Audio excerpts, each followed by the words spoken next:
Olá, está começando mais um MielomaCast. Hoje vamos falar sobre nutrição oncológica. E para falar sobre esse assunto tão importante para os pacientes e cuidadores de mieloma múltiplo, hoje a gente trouxe aqui 2 convidados super especiais. O Ito, nosso líder de grupo de apoio de São Paulo. Seja bem-vindo, Ito. Obrigado. E a nutricionista especialista em oncologia paliativa da Casa Humana e do Centro de Combate ao Câncer, a doutora Rafaela Destre. Muito prazer, doutora. Prazer é meu, obrigada. Parceira do Dr. Yuri, né? Ah, com certeza. Super doutor Yuri, né, Ito?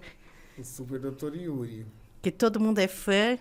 Uma ótima indicação, com certeza, então. Obrigada. Seja bem-vinda.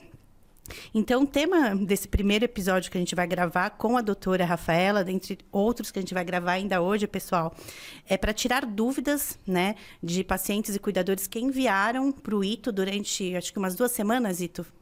É por aí, umas 2 semanas. 2 semanas a gente recebeu pelo WhatsApp, pelo direct, dúvidas referente à nutrição oncológica durante o tratamento, né? E tu conta um pouquinho pra gente sobre essas questões aí que você recebeu. Então, as perguntas geralmente são relacionadas às quimioterapias que são antes do transplante, né? E também no caso de pessoas que tiveram recidivas, que tiveram que voltar para a quimioterapia, né? E também a alimentação do pós-transplante, né? Que eu acho que é um pouquinho mais complicado, né? Mas a doutora aí vai esclarecer tudo para nós. Doutora, então fala um pouquinho, antes da gente começar com essas perguntas, fala um pouquinho de você. Eu te apresentei aqui, dei uma resumida, mas fala um pouquinho de você, para o pessoal conhecer você. Bom, então, como você falou, eu sou nutricionista especialista em oncologia, né? Então, eu fiz o mestrado em oncologia paliativa pela Unifesp e desde então eu me apaixonei pela área, comecei a trabalhar no ambulatório de oncologia do Hospital São Paulo e atualmente eu estou no Centro de Combate ao Câncer. Lá nós tratamos de pacientes tanto com mieloma como outros tipos de cânceres, né? E todos eles que fazem quimioterapia. Além disso, eu também trabalho na empresa de home care, que é a Casa Humana, onde eu trabalho com o Dr. Yuri, que nós falamos. Lá nós atendemos pacientes somente paliativos, então tanto pacientes paliativos por outras doenças como com câncer mesmo, ou mieloma, ou qualquer outro. E é isso, eu adoro essa área, estou cada dia mais submersa nela. E a doutora é super nova, né? Eu tenho 29 anos. Com esse currículo, com essa bagagem já. Você era de São Paulo mesmo? Eu sou daqui de São Paulo. Nasci, cresci aqui em São Paulo, nunca saí daqui. Aí me perdoa, senhora. Me chama de você, por favor, sou muito nova, gente. Brincadeira. Então, eu sou daqui de São Paulo, estudei aqui, cresci aqui, eu foquei mesmo a minha vida para tratar os pacientes daqui. Eu comecei com o SUS, no Centro de Combate ao Câncer, a gente atende paciente tanto particular como convênio, mas eu sempre gostei bastante de atender no SUS, que o pessoal precisa muito, né? E tem essa precariedade mesmo de orientação em relação à nutrição, pelo menos eu acredito. Sim. Ito, então Legal. Vamos começar as perguntas? Vamos sim. Então, doutora, a primeira pergunta, na realidade, são 2 perguntas em uma, né? Os assuntos são um pouco distintos, mas, enfim. A Alexandra Gomes, ela é do Grupo Amor Múltiplo e ela mora em Americana, São Paulo. Ela pergunta quanto de proteína um paciente com 79 quilos pode consumir por dia e também pergunta se antes quais alimentos deve consumir antes da quimioterapia. Então, é bem difícil de dizer exatamente quantas gramas de proteína ela pode consumir por dia, porque para isso ela precisa de uma avaliação nutricional. Não é só você pegar o peso do paciente e calcular para saber a quantidade de proteína que ela precisa. Eu preciso saber do histórico completo, histórico clínico, principalmente em relação à função renal, função hepática. Então, tem N fatores que vão dizer exatamente quanto que a gente pode colocar de proteína para esse paciente consumir. Normalmente, nós fazemos um cálculo com base de 0,8 gramas de proteína por quilo até 1,2, tá? Então, tem uma base que a gente usa para fazer esse cálculo nutricional e aí sim a gente calcula com o peso. Nesse caso, por exemplo, eu vou aproveitar o gancho, se o paciente for renal, também é esse cálculo? Aí nós colocamos uma quantidade bem baixa de proteína. Então, pode chegar até 0,5, 0,6, depende muito da função renal desse paciente. Mas sempre se tem um cálculo a se fazer. A gente usa uma fórmula, né, que a gente chama de fórmulas de bolso para poder calcular essa quantidade de proteína. Como eu não sei toda a condição clínica dela, eu não poderia especificar uma quantidade de proteína para ela consumir por dia. Seria importante ela conversar com o profissional que atende, né? Que faz parte desse tratamento com ela. Agora, em relação aos alimentos pós-quimioterapia, é isso? Antes das quimios. Antes da quimio, tá. Então, em relação aos alimentos antes da quimioterapia, no início, né, logo no diagnóstico, a gente sempre foca numa alimentação o mais saudável possível. Claro que lembrando dessa condição clínica que nós não sabemos, não sei se ela já tem algum comprometimento renal, então não dá para especificar, mas normalmente a gente coloca uma alimentação mais saudável possível, com alimentos ricos em vitaminas, minerais, proteína, carboidratos, né? Então, evitando também gorduras, ultraprocessados, embutidos, e é mais ou menos essa base inicialmente. Bom, a segunda pergunta é da Valdecir, ela é de Presidente Epitácio, São Paulo. A pergunta dela é: depois do transplante, podemos comer produtos fermentados? Os pacientes transplantados podem comer de tudo ou tem alguma restrição? Tá. Nós não podemos indicar produtos fermentados para um paciente pós-transplante por causa da translocação bacteriana, né? Então, tem até alguns estudos que falam sobre o uso de probióticos nesses pacientes pós-TMO, mas ainda assim é controverso, não dá para afirmar que esse paciente pode fazer uso desses tanto suplementos quanto alimentos fermentados, porque o risco de contaminação é grande. Qual que foi a outra pergunta? Desculpa. A outra pergunta ela pergunta se depois do transplante pode-se comer de tudo, se tem alguma restrição. Tem restrição? Não pode comer de tudo. É uma restrição muito grande, infelizmente. Essa é a parte mais difícil para a gente, como nutricionista, falar e orientar o paciente, porque ele tem... Quando ele faz o transplante, a imunidade fica muito baixa. Então, não pode consumir alimentos crus, por exemplo. Tem que tomar um cuidado muito grande com a higienização desses alimentos. Então, algumas frutas, por exemplo, com cascas finas, a gente não orienta nem quando é feita uma higienização mais correta com o hipoclorito de sódio. Então, tem um risco, por exemplo, a uva, o morango, a gente não pode deixar que o paciente consuma pelo risco mesmo. Carnes, por exemplo, cruas, mal passadas, peixe cru, não pode também. Então, tudo isso é um risco. O paciente tem que tomar muito cuidado, porque qualquer coisa que ele faça de diferente na alimentação tem o risco de uma infecção. Inclusive a carne assada na brasa também, isso, né? Igual churrasco, né? Exatamente. Não pode ser carne feita a carvão, né? Tem que ser ou grelhada na frigideira, ou cozida, ou assada, e muito bem grelhada, cozida e assada. Não pode ter nem aquele sanguinho, aquele vermelhinho por dentro, é um risco grande. E tem um tempo? Tem, sei lá, depois de 6 meses, depois após transplante, depois de 1 ano? Ou cada caso é um caso? Cada caso é um caso. Vou falar do meu caso. Eu foi liberado depois de um ano. Um ano. Os primeiros 90 dias são os mais críticos, então são os que a gente tem que tomar um cuidado maior, porque é quando o paciente vai começar com todas as vacinas também, né? Então, começa, zera, né? Então, vai desde o comecinho. E aí, após um ano, a gente já começa a abrir um pouco mais esse leque de opções. Obrigado, doutora. Então, a terceira pergunta é da Karina Trota. Ela é do Rio de Janeiro, lá do Grupo Girassol. Ela pergunta o seguinte: existe algum alimento que seja restrito no período de quimioterapia? Que é praticamente quase a outra pergunta. É o que nós falamos. A senhora pode falar, você pode falar de alguma dieta que possa ajudar na questão da imunidade? Tá.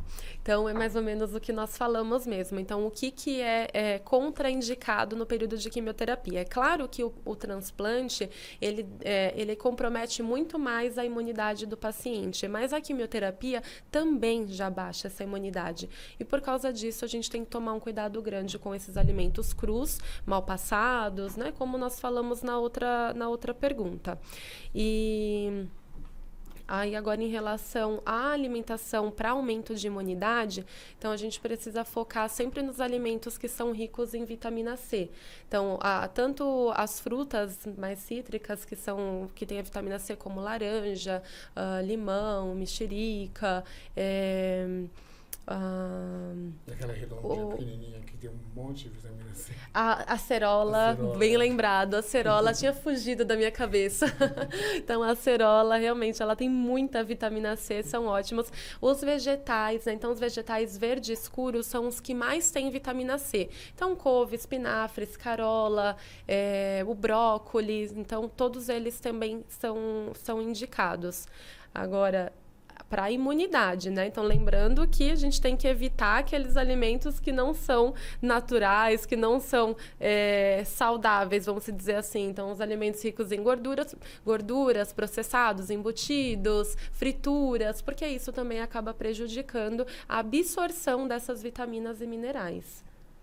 Tá certo. Tem algum comentário? Não, tá indo muito bem o Ito. Tô adorando o Ito aqui me ajudando no podcast. A pergunta 4, ela é da Deise, de São Paulo. Ela é do Grupo Amor Múltiplo.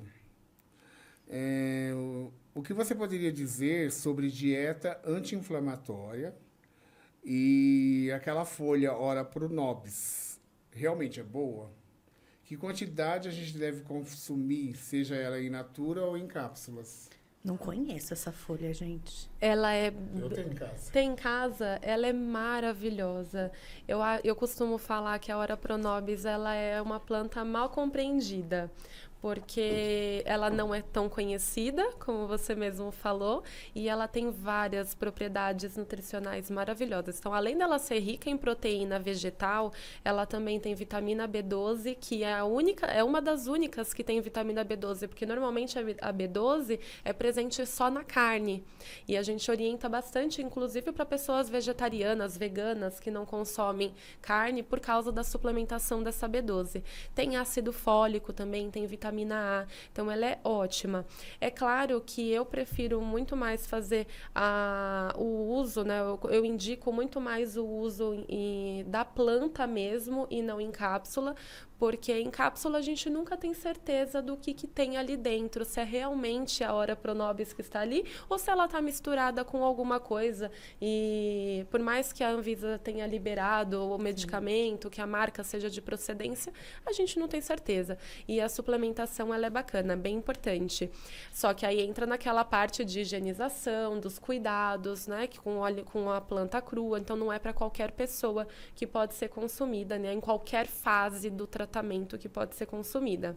Em relação à dieta anti-inflamatória, ela é baseada normalmente numa alimentação é baseada com alimentos ricos em antioxidantes. E aí a gente tem que tomar um pouquinho de cuidado também com esses alimentos ricos em antioxidantes, porque a intenção deles é eliminar as toxinas e ele pode acabar tendo algum efeito colateral em relação ao tratamento. Então, tem alguns alimentos que não podem ser consumidos com certos medicamentos.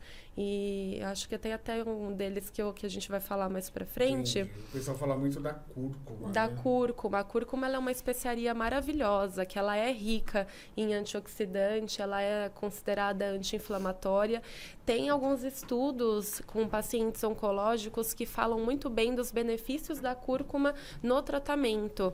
E, inclusive, lá na Unifesp mesmo, eu tenho uma colega que está estudando a suplementação com cúrcuma. Está esperando o artigo dela ficar pronto para poder saber o resultado, mas pelo que nós já viemos pesquisando ao longo desse tempo, a cúrcuma ela é muito boa para auxiliar no... Manda pra gente o artigo. Com certeza. Com certeza. Eu quero ler primeiro, depois eu mando para vocês.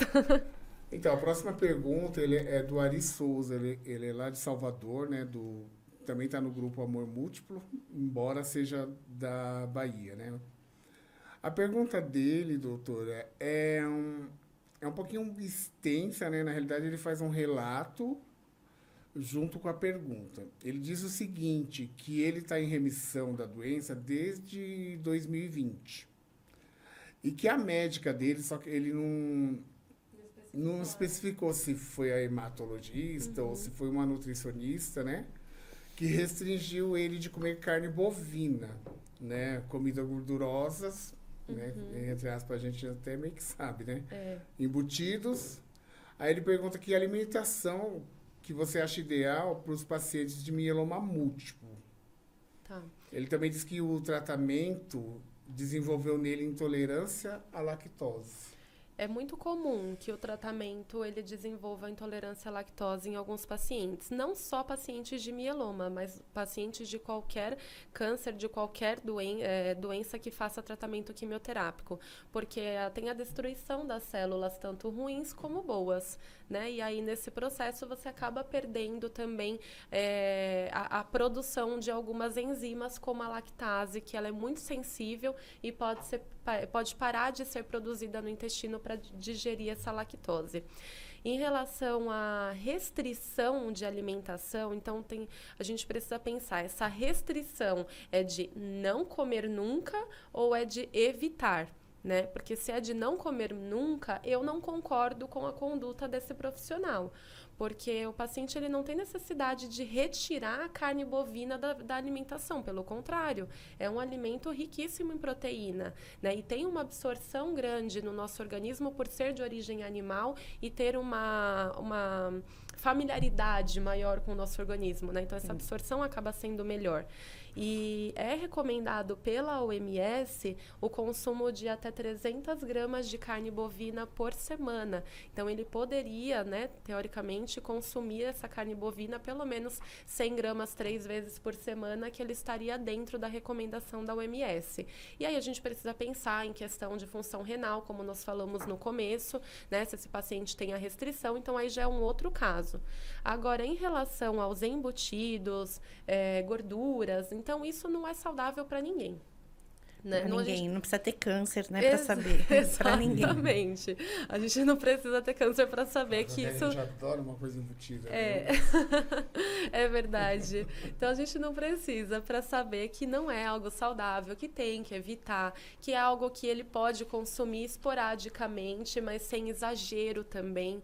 Então, eu sou mais adepta de uma dieta, sim, de uma dieta que você não proíbe os alimentos, claro que dependendo da função renal, como a gente já falou. Então, eu sou mais adepta de uma dieta que não proíbe os certos alimentos, mas que tem esse cuidado com a quantidade e a frequência de consumo. Até porque, gente, vamos ser bem sinceros, quanto mais você proíbe uma pessoa de comer algo, pior é, né? Dá mais vontade de você comer ainda. Você fica com aquilo na cabeça. É o que eu adoro. Não, ele me mandou uma foto ontem, doutora.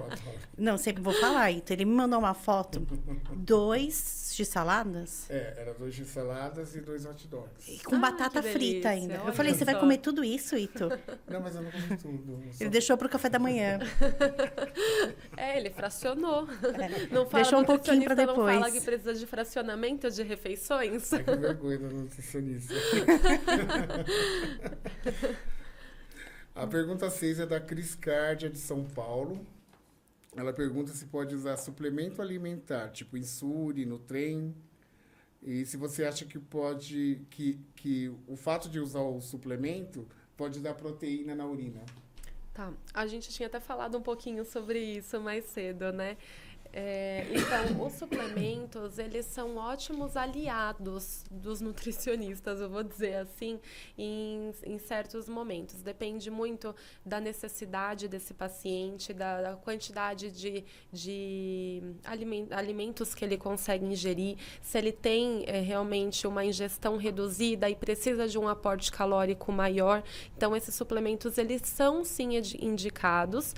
E em relação à proteína na urina, isso tudo vai depender da função renal desse paciente, como que está funcionando esses rins. Se esses rins eles não estão conseguindo filtrar a quantidade de proteína, e essa proteína vai ser liberada na urina. Então, dependendo da função renal, a gente acaba escolhendo certos suplementos, porque também existem suplementos próprios para pacientes renais, e que são, inclusive, normoproteicos. Então, a gente não exclui o uso do suplemento para nenhum paciente. A gente somente adapta qual suplemento é mais indicado para ele. Eu não saberia dizer o suplemento mais indicado para ela, né? Porque eu não conheço o quadro no geral, mas é mais ou menos isso.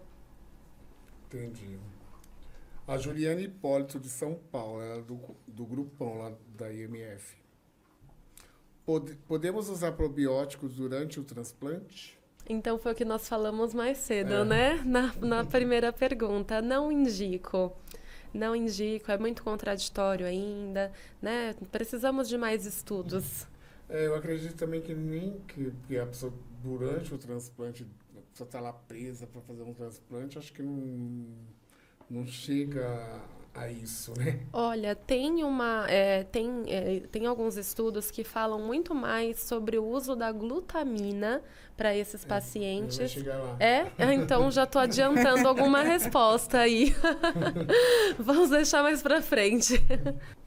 Bom, a 8ª pergunta, doutora, é da Carla Caixeta, de Minas Gerais. Ela é cuidadora, ela cuida do esposo. O esposo se chama Danilo Dias. Ela está perguntando o seguinte: quem toma tereré tem alguma contraindicação por causa da erva mate? Não tem contraindicação. Pelo menos tudo que eu já pesquisei sobre a erva mate, para quem tem mieloma, não tem contraindicação. A pessoa pode vir a ter algum problema em relação a taquicardia, ansiedade, mas aí questões mais voltadas para cardíacas e da ansiedade mesmo, né? Eu tive uma crise de ansiedade tomando tereré. Tereré. Então, é mais ligado a isso. Agora, para mieloma especificamente, não. Existem algumas ervas que são contraindicadas em alguns tratamentos, como eu tinha falado, que tem algumas medicações que não podem, que a pessoa não pode consumir determinados alimentos porque atrapalha no tratamento dessas medicações, mas a erva mate não é uma delas.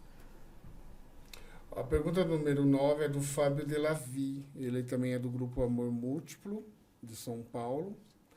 E a pergunta dele é: quais alimentos devemos consumir que possa aumentar as plaquetas e hemoglobina? Eu acredito que já também foi respondida essa pergunta lá em cima. Verdade, nós respondemos lá em cima, mas só mesmo para reforçar, então, os alimentos que são ricos em ferro e vitamina C, eles ajudam muito no aumento de plaquetas e hemoglobina. Então, todos os vegetais, né, vegetais verdes escuros, como nós falamos, as leguminosas também, então feijão, grão de bico, lentilha, soja, ervilha, também auxiliam. As proteínas animais, então carne, frango, peixe, o ovo nem tanto, mas mais as carnes. E as frutas, fontes de vitamina C, né, como nós falamos também. Tá certo, doutora. A Wanda de Brasília, ela é do grupo Renascer. Ela pergunta sobre o suco de tamarindo, se tem alguma contraindicação. O tamarindo, ele não é contraindicado, tá? Nunca ouvi falar, nunca li nada sobre a contraindicação do tamarindo. como eu falei também, tem medicações que não podem ser consumidas, por exemplo, a toranja, que é aquela laranja maior, sabe? Sim. A que a gente chama de grapefruit, né? Então, ela tem contraindicação de alguns medicamentos, mas o tamarindo não. Então, a Onzia, que é a Clésia de Goiás, ela é do grupo O Amor Cura, ela pergunta que tipo de alimento devemos consumir após 1 ano de transplante. Então, nós já falamos também sobre isso, né? Legal que o pessoal tem algumas dúvidas que são bem parecidas, e aí já deu pra gente né, falar um pouquinho. Mas, como a gente falou, né, depende muito do paciente. Após 1 ano, a gente já consegue abrir um pouquinho mais o leque de opções na alimentação, mas o cuidado ainda existe. Então, precisa tomar cuidado com os alimentos crus, com a carne na brasa, com os alimentos mal passados, ovo com gema mole, nem pensar, né? Então, eu tenho uma paciente que uma vez eu falei para ela, não pode consumir a carne com aquela carne vermelhinha com sanguinho, nada de mal passado, tá bom? Tudo bem, não tem problema nenhum, doutora, combinado. Cheguei na outra consulta, e aí, tá tudo bem? Tudo bem, doutora, troquei a carne pelo ovo, adoro ele com a gema mole. Nossa! Aí eu falei, poxa, eu esqueci de falar disso, né? Então, é mais ou menos isso. Então, a pergunta número 12 é da Sanara, do Rio de Janeiro, também do Grupo Girassol. Ela pergunta se tem algum alimento que pode contornar os enjoos, né, causados pelas medicações da químio. Sim, tem alguns manejos nutricionais que nós utilizamos bastante, nós indicamos bastante. Então, os alimentos mais cítricos, eles são ótimos para controlar um pouco das náuseas. E aí a gente indica bastante pingar gotas de limão na comida, por exemplo, suco de limão, picolé de limão para pessoas que não têm problema com sensibilidade via oral e nem choquinhos, né, dependendo do protocolo de quimioterapia. Então, esses alimentos mais cítricos. O gengibre, ele também é uma boa ideia. Então, colocar pedacinhos de gengibre na água, no suco, já ajuda também nessa sensação de náusea. Tem algumas pessoas que têm náuseas ligadas à alteração de paladar. E o alimento fica sem gosto, fica com sabor metálico na boca, aquele sabor amargo. E a gente indica bastante fazer bochecho com chá de camomila, porque a camomila ela age nas papilas gustativas e melhora essa alteração de paladar. Então, o paciente tende a diminuir um pouco dessa alteração e também das náuseas. E também tem as outras questões, né, de comer em ambiente aberto, não participar do preparo da comida, ficar sentindo aquele cheiro da comida, porque isso já faz a pessoa nausear antes mesmo de comer. E na hora de comer não vai querer mesmo, né? Então, tem essas coisas. O fracionamento de refeições também é interessante, não pequenas quantidades, várias vezes ao dia, né? Então, às vezes a pessoa está nauseada, ela tenta comer um prato que ela comia antes e aí ela não vai conseguir comer aquele volume e ela vai passar horas sem se alimentar porque ela está nauseada. Então, a gente nem indica colocar essa quantidade grande de comida no prato. Coloca uma quantidade menor, em temperaturas mais mornas, né? Nada muito quente, para não ficar com aquele vapor também da comida, não sentir o cheiro, e mais vezes ao dia. Acho que são essas coisinhas. Tem algum comentário, Ju? Pode continuar. Bom, a pergunta número 13, eu acredito também que você já respondeu, né? Porém, aqui ela pergunta quantas vezes na semana ela pode comer carne vermelha. Ah, tá. Que foi o que nós falamos também, né? Então, segundo a OMS, 300 gramas de carne vermelha por semana. Isso é equivalente a 100 gramas de carne 3 vezes por semana, dependendo da função renal. Porque se a função renal da pessoa for comprometida, a gente fraciona um pouquinho mais essa quantidade. A Kay Francis, do Rio de Janeiro, do Grupo Girassol também, ela está perguntando se existe algum alimento, né? Para quem toma a lenalidomida e a dexametasona. Eu vou abrir um parênteses aí para explicar. Porque a lenalidomida, geralmente, ela tem uma reação de soltar o intestino, a dexametasona de reter líquido, né? Então, eu acredito que seja mais por isso que ela fez essa pergunta. E aí ela fala, frutas vermelhas é uma boa indicação como alimento anti-inflamatório?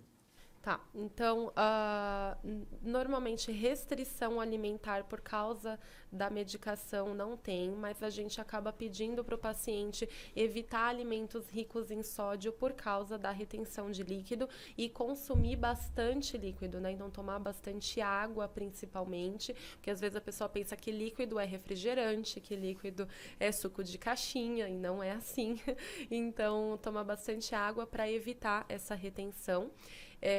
Ela associada à dexametasona apenas, então não tem essa interação medicamentosa com o alimento. Agora, se tem uma associação com o bortezomib, que é uma outra medicação, aí nós já restringimos alguns alimentos. Se fosse o bortezomib, qual era a restrição? É vitamina C. Então, Sério? não pode consumir alimentos fontes de vitamina C. Olha que só. aí entra a Aprendi pergunta mais um. dela das frutas vermelhas. Então, se ela tivesse a associação, né, o protocolo dela fosse com Dexa e o bortezomib, aí a gente não indica as frutas vermelhas e nem os outros alimentos fontes de vitamina C. Nossa, eu tomei tanto bortezomib. É? E você comia? Fruta vermelha? Claro que eu comia. Eu comia de tudo. E você não sentia nada? Não passava mal, Não. nada? Na verdade, não é que ele iria Que passar acontece? mal. Corre risco de diminuir o efeito da medicação. É Ito. isso. Mas eu não sabia, né? Mas e você não passava na nutricionista? Não, na época não. Eu vim começar a passar na nutricionista depois do transplante. Olha o puxão de orelha. Agora, Né? depois Mas de tá passando anos, agora, ó. Depois de anos ele descobriu. Ela tá passando hoje. É verdade. Então, a Zélia é do Rio de Janeiro, também do grupo Girassol. Ela pergunta quais alimentos devemos consumir para não alimentar o câncer. Ai, Essa gente. pergunta ela é bem clássica, né? Muito. E é uma ótima pergunta. Eu achei uma ótima pergunta, porque é uma dúvida de muitas pessoas. Até hoje mesmo, eu atendi no consultório e uma paciente falou assim para mim: ai, doutora, eu queria ver com você para parar de comer carboidrato. Eu posso parar de comer carboidrato? E ela tá numa luta para ganho de peso. E eu falei para ela, Para ganhar peso? ela quer ganhar, ela precisa ganhar peso. Ela tá muito magrinha, tá bem desnutrida, ela precisa ganhar peso. E aí eu perguntei para ela, mas por que você quer parar de consumir carboidrato? Ah, porque eu li que o carboidrato e o açúcar alimentam o câncer. Gente, isso não é verdade. Não é que o carboidrato alimenta o câncer. A célula, né, cancerígena, ela tá ali no seu organismo Será que ela viu precisando isso? de energia, assim como todas as outras células do corpo. Nosso organismo precisa de energia para sobrevivência, não só para sobreviver à célula cancerígena. Então, se ela tira totalmente o carboidrato, se ela tira totalmente o açúcar, o organismo dela vai precisar de energia do mesmo jeito e vai acabar pegando de outros nutrientes que ela consumir, seja da proteína, seja de vitaminas e minerais e ainda pior da proteína, né? Porque se consome da proteína, ela perde massa muscular. Então, eu não indico para nenhum paciente fazer restrição de carboidrato, principalmente para esses que precisam ganhar peso, porque é aí que o peso despenca mesmo, né? E justamente por essa coisa de alimentar o câncer, tá? Então, não, é mito. E essa coisa também, aí você deixa de comer, aí que o câncer ataca, né? Gente, a imunidade Gente, dela ia porque- lá pra... Não, ela ia ficar com a imunidade muito baixa. Ia ficar muito baixa. Mas sabe o que acontece, doutora? É muita internet, né? Muito Instagram hoje, né? Você vê essas blogueirinhas, essas influencers, e as pessoas seguem muito o que essas pessoas falam, né? Então, aí vem um influencer e fala, porque se você não pode comer carboidrato, porque se você comer doce, e tem muito isso. Muito. Se você comer doce, vai... E tem, viu? É que eu não quero citar nome, mas tem, sabe? Tem influencer que acha que é nutricionista. É verdade. Essa é a grande luta que nós nutricionistas temos com a internet. E provavelmente muitos seguem e acham que, ó, então vi, eu vou fazer igual, sabe? E é muito triste isso. Porque todo mundo acredita que tem um pouquinho de uma nutricionista. Olha que engraçado. Essa pergunta ela já é contrária àquela outra pergunta das frutas vermelhas. A Simone do Rio de Janeiro, do grupo Girassol. Ela fala que ela foi orientada por uma nutricionista, né, que as frutas escuras e vermelhas interferem no tratamento quimioterápico, E ela disse que essa nutricionista disse que existe um estudo sobre isso. E o que você acha disso? Se tem alguma veracidade? Eu não concordo com a conduta dessa nutricionista. Não concordo. Foi como nós falamos na pergunta anterior.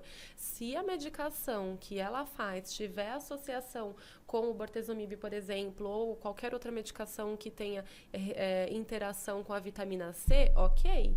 Agora, no geral, restringir frutas vermelhas, restringir frutas escuras.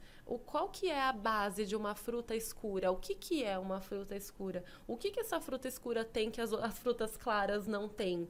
Então, eu não conheço esse artigo que essa nutricionista referiu. Posso até procurar mais para frente, porque, sinceramente, não vejo. Eu acredito que deva ser mais relacionado com o bortezomib. Porque a maioria dos pacientes de mieloma múltiplo tomam o bortezomib. É verdade. Né? Talvez a médica tenha falado para ela, porém não explicou o X da questão. Sim. E ela entendeu assim. Pode ser mesmo. Então, é mais ou menos isso. Não sei se ela toma bortezomib. Simone, se você toma bortezomib, depois você me fala lá nos grupos. Pronto, aí sim. Se ela tomar bortezomib, realmente a conduta tá certa. Então, tem um outro paciente, ele não quis ser identificado, né? Ele é de Bonito, Pernambuco. Ele pergunta quem tem lesões ósseas. Adianta tomar suplementos? Você acha que o suplemento ajuda na questão óssea ou pode-se fazer exercício físico? Eu não acho que essa pergunta seria tão indicada, mas... Não adianta fazer a suplementação, porque a lesão óssea não tem nada a ver com a falta do mineral. Então, é mais ou menos isso, né? E fazer atividade física também não vai fortalecer osso, vai fortalecer musculatura. Então, é totalmente... Infelizmente, né? Infelizmente é uma resposta não muito favorável para ele. Acho que ele teria que ver com o médico dele se ele pode fazer atividade física mais para a qualidade de vida dele do que para a melhora das lesões ósseas. Entendi. Quando eu anotei essa pergunta, eu quase que tinha passado ela, né? Eu achei que não cabia. Porém, eu acho que ele deveria mais procurar uma pessoa, né, um ortopedista, um educador físico, algo que esteja ligado com essa parte oncológica, né, doutora? Mas é válido essa pergunta dele em relação à suplementação de cálcio, porque fica mesmo uma dúvida, né? Se eu suplementar, se cálcio é tão bom para os ossos, eu posso suplementar o cálcio para melhorar as lesões? Faz sentido. E faz sentido nutricionalmente falando, ele perguntar isso para uma nutricionista. Mas, infelizmente, não tem uma relação positiva, né? Pelo menos não que eu conheça. Então, agora, a paciente, ela é paciente e também uma grande colaboradora, assim, no meio dos pacientes de mieloma múltiplo, que é a Márcia Vaz, lá do Rio de Janeiro, que também é do Grupo Girassóis. A pergunta dela é o seguinte, o paciente com anemia intensa e plaquetas baixas, a alimentação pode interferir melhorando as taxas?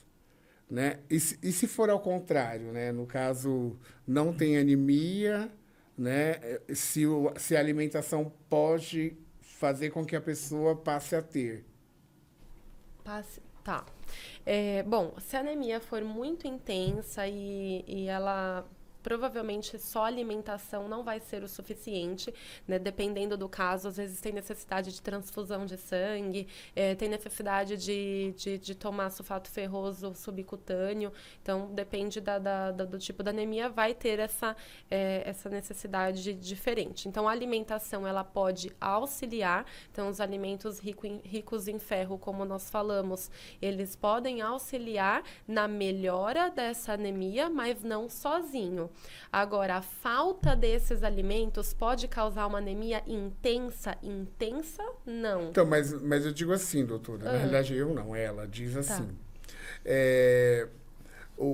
Quando eu disse ao contrário, por exemplo, o hemograma, né? O hemograma tem que estar lá bonitinho, os leucócitos e tal, tem as taxas certinhas de referência, né? Aí tem lá a hemoglobina, que pode ter ou não anemia.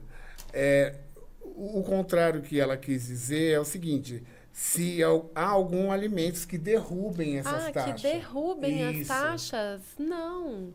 Alimentos que derrubem as taxas de... Não, isso não existe. O que pode acontecer é se ela já tem a anemia e aí ela consome alimentos que têm a interação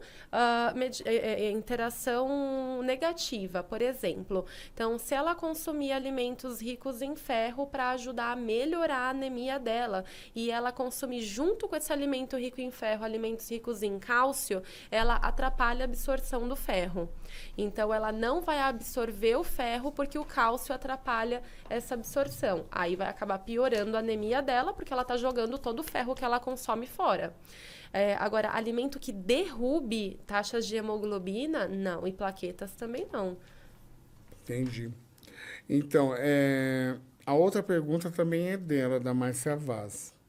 Ela pergunta se você é a favor dessas dietas restritivas, né? Essa dietas que é muito radical, né? Que exclui açúcar, carboidrato, exclui um monte de coisa.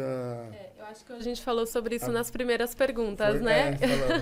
Eu não sou adepta de dietas restritivas, gente. Nosso organismo precisa de todos os nutrientes, seja carboidrato, proteína, lipídio, né? Que são as gorduras boas, de preferência, vitaminas e minerais. Então, se a gente restringe essa alimentação, eu estou restringindo o meu organismo de algo completo, de algo que ele precisa. As gorduras boas, elas são muito importantes para transporte de algumas vitaminas. Se eu não consumo, por exemplo, gorduras, eu não tenho esse transporte. Se eu não consumo carboidrato, o carboidrato é a principal fonte de energia do corpo. Então, eu estou retirando essa energia. Se eu não consumo a proteína, também atrapalha na absorção de alguns nutrientes e ainda mais em massa muscular. Então, se eu restringo a alimentação, eu acabo atrapalhando um todo de outras coisas que não tem relação nenhuma à doença e eu acabo atrapalhando também no tratamento. Não sei se ficou meio confuso isso que eu disse, mas eu atrapalho uma parte, né? Eu atrapalho o funcionamento de um organismo que acaba também atrapalhando o tratamento e até um bom prognóstico depois desse tratamento. Quer dizer, o mau funcionamento do organismo pela falta do consumo desses alimentos vai atrapalhar no tratamento. Isso. Entendi. Ótimo. Resumiu. Então, essa pergunta a senhora já respondeu, mas eu vou fazer de novo porque foi de como outra o pessoal pessoa, manda, né? Então, claro. É a Aline de Jales, São Paulo, ela é do grupão da IMF. Ela pergunta: que alimentos podemos comer para não evitar a diarreia causada pela lenalidomida? Tá.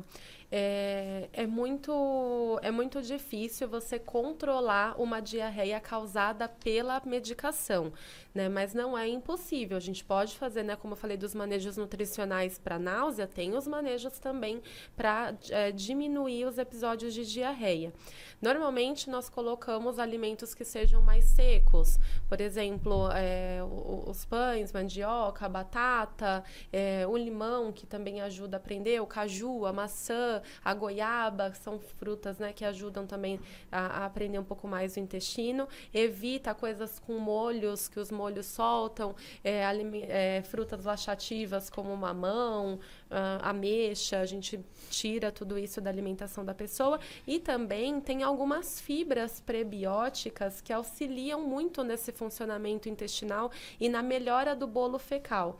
Normalmente, eu não sei se vocês conhecem, eu gosto muito de prescrever a farinha de banana verde. Eu já ouvi falar. Já ouviu falar? Mas eu nunca vi. Assim, nunca viu, nem consumiu. A farinha de banana verde, ela é considerada uma fibra prebiótica que auxilia nessa formação de bolo fecal. Então, ela ajuda a controlar mesmo os episódios de diarreia. Eu tenho pacientes assim que têm episódios de diarreia muito grandes por causa da medicação, que se beneficiam muito com a suplementação da farinha de banana verde. Se ela tiver isso, é uma dica para ela e não tem contraindicação. Chegamos na glutamina. Ah, Glutamina. Então, essa pergunta, ela vem lá do Rio de Janeiro também, da Cris Vilachan. Ela pergunta se pode usar a glutamina no pré e no pós-transplante. E se há algum benefício. tá. Pode ser usada tanto no pré quanto no pós-transplante. Então, como a gente tinha falado na outra pergunta, os probióticos, eles não têm efeitos comprovados, né, benéficos em relação a pós-transplante, como a glutamina. Então, a glutamina, ela já tem um pouquinho mais de veracidade, vamos dizer assim, né, nos estudos. Ela ajuda nessa formação de célula, na composição da flora intestinal. Ela é muito bacana, tem vários efeitos importantes da glutamina, não só a nível de intestino, mas de celular mesmo, que ela ajuda na renovação das células. Ela é bem bacana. Então, eu acho muito interessante, sim, a suplementação, tanto no pré quanto no pós-transplante. Aí, a quantidade da glutamina precisa ser vista certinho. Os pacientes, agora, essa pergunta que eu estou fazendo, os pacientes que tomam, porque assim é muito paciente que toma lenalidomida e tem esse problema do intestino solto, tudo. Então, eles podem consumir a glutamina? Podem consumir. Podem sim. Pode até fazer uma associação da glutamina com a farinha de banana verde, que nem eu falei. Tá? Então, é bem interessante. Tá certo, doutora. Então, as perguntas foram essas. Obrigado. Legal, gostei das perguntas, muito boas. Ter respondido. Acredito que respondeu todo mundo. Responderam todas? Todas. Ai, que ótimo. Doutora, muito obrigada, então. Agradeço bastante a sua participação. Espero que todo mundo que tenha visto a gente e ouvido todas as respostas tenha anotado todas as dicas também. Se não anotou, volta desde o começo do nosso podcast, que teve bastante coisa boa, né? Bastante dicas também. E anota tudo de novo, vê o que perdeu, o que não perdeu. Né, doutora, que foi bem legal. A gente vai gravar mais 2 episódios aqui com a doutora, então vai ter muito conteúdo bom ainda. Então, eu queria muito te agradecer novamente. Imagina, obrigada, gente. Adorei participar aqui com vocês. Gostei muito do conteúdo. Achei, assim, que o pessoal está super preocupado, né? Super engajado nos grupos. Isso é muito importante, porque conhecimento nunca é demais, né? Obrigada por terem me convidado. Adorei participar. A senhora tem Instagram, caso as pessoas queiram procurar? Tenho. O meu Instagram tá @nutri.rafadestre. Ótimo. Então, quem quiser, já segue a doutora Rafa. Eles podem chamar você no direct também? Pode sim. Que eles chamam mesmo, né, Ito? Nossos pode pacientes sim. aqui. Fiquem à vontade. E é isso, Ito. Muito obrigada pela sua participação. Foi ótimo ter eu você que aqui com a gente. Você sabe que eu adoro, né? Sempre participar. Para mim é uma honra estar aqui. Muito obrigado. Para nós também. Então é isso, gente. Muito obrigada. Até a próxima.